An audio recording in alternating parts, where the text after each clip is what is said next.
si Bella.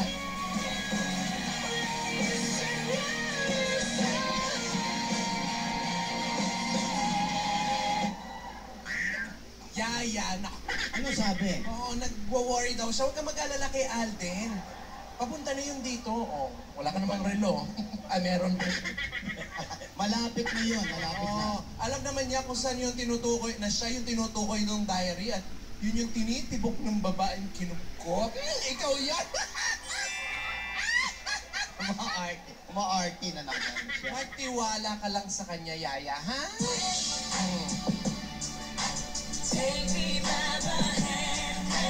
Mama Cruz.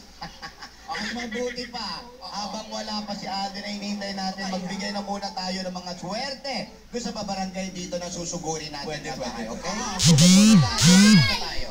Aba, yung makeup ko bumubutas na. Kanina ba buo? Oo, kanina. Mahulas ka. Nakita ko yung kaibigan ko, yung pambansang merienda, nandito. Pambansang merienda. Opo. Biyak din sa likod.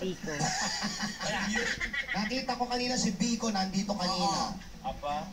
At yung ano, nandito din naman yung ano, mga anak ni Brother Eddie, narito, sino Jovelyn. Ay, naku, mga kapatid. Si Cynthia Saito, salamat sa mga padala ninyo, ha. Salamat po.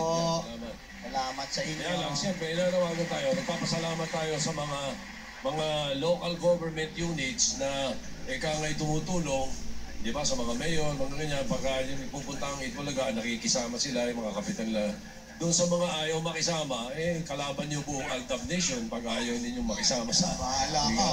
Para ka nagtampo sa buhay mo. Oo, di ba? Salamat din sa mga mayor na nakikiisa sa buong Pilipinas. Salamat po at sa mga mayor, yung mga pinupuntahan naming lugar, salamat po, ha? Ayusin nyo. Oo, talaga nakikisama sila, tumutulong sila, pinagbibili ng mga kapitan.